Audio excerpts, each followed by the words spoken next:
tadi kan untuk tabarruk mengambil berkah ini tidak boleh. Kata Syekh di sini ya, wala ba'sa bi takbil ras wal yad li ahli ilm. Kalau ada ulama, kita enggak apa-apa cium kepalanya, cium tangannya, enggak masalah sama sekali. Tapi apa enggak boleh hulu, enggak boleh berlebihan. Siapa yang jamin di tangan kita itu ada keberkahan? Kalau Nabi kita Muhammad sallallahu alaihi wasallam jelas berkah. Kita ini banyak dosanya, banyak alpanya, banyak kekurangannya. Kita ini manusia, mereka juga manusia. Maka kalau seandainya keberkahan, kita harus ada dalil yang menaskan bahwasanya fulan ibn fulan adalah seseorang yang ada berkahnya. Kalau seandainya Allah enggak pernah menaskan di situ ada berkahnya, maka jangan dicari berkahnya gitu. Jadi enggak ada masalah sama sekali antum atau antunna, misal akhwat jumpa yang ustazahnya, saling enggak mu'anafah, saling berpelukan, silakan silakan enggak ada masalah sama sekali. Cium tangan enggak ada masalah sama sekali. Cium kepala juga enggak ada masalah sama sekali. Ya enggak boleh hulu. Berarti ini ada keberkahan tertentu. Itu enggak boleh. Atau salam, jabat tangan, cium tangan dengan kondisi ini ini menunduk itu enggak boleh. Makanya Apa yang dikatakan Pak Ustadz itu memang benar adanya, bahwa beberapa orang itu bersikap berlebihan atau hulu terkait dalam masalah cium tangan kepada gurunya, sehingga muncul keyakinan bahwasanya kalau tangannya gurunya ini itu dicium itu langsung muncul keberkahan gitu kan.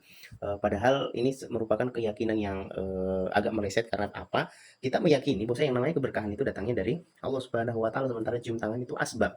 Ya, cium tangan itu asbab, ya asbab mendatangkan keberkahan. Bagaimana alurnya? Misalkan begini, saya cium tangan kepada gurunya, kan ini asbab kan, ya sebab akibat. Saya mencium tangan guru saya menjadi dekat sama guru saya semakin dekat sama guru saya semakin cinta sama guru saya, semakin cinta sama guru saya semakin saya ingin terus belajar sama guru saya, semakin saya terus belajar sama guru saya maka saya akan terus mendapatkan ilmu. Itulah keberkahannya. Ya, jadi keberkahan itu dalam bentuk seperti itu, mendapatkan ilmu ketika yang kita dekati itu adalah ulama. Kemudian kata Pak Ustadz bahwa setiap orang itu tidak menjamin bahwasanya dirinya ada barokah. Ini sebenarnya sikap tawaduk saja ya dari seseorang alim, seorang ulama. Tapi kita sebagai murid, sebagai orang yang diajarkan, ini perspektif kita melihat, wah ini guru kita ini orang alim, ini orang orang pintar, banyak ilmunya. Kalau kita dekat sama beliau, ya maka semakin semangat kita belajar. Itulah bentuk keberkahannya gitu kan. Nah, oleh karena itu setiap yang baik-baik ini mungkin perlu diluruskan ya Pak Ustadznya.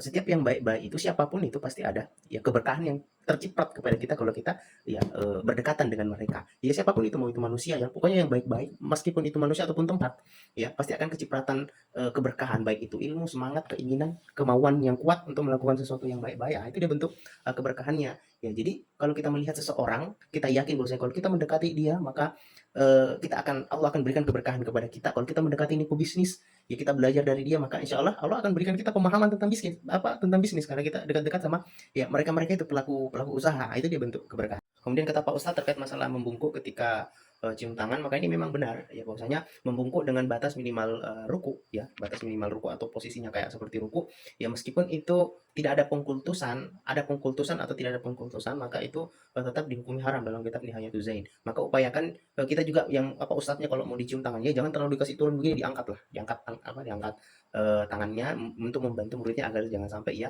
membungkuk, gitu kan. Bungkuknya itu batas minimal ruku, ya gitu kan, itu tidak diperkenankan.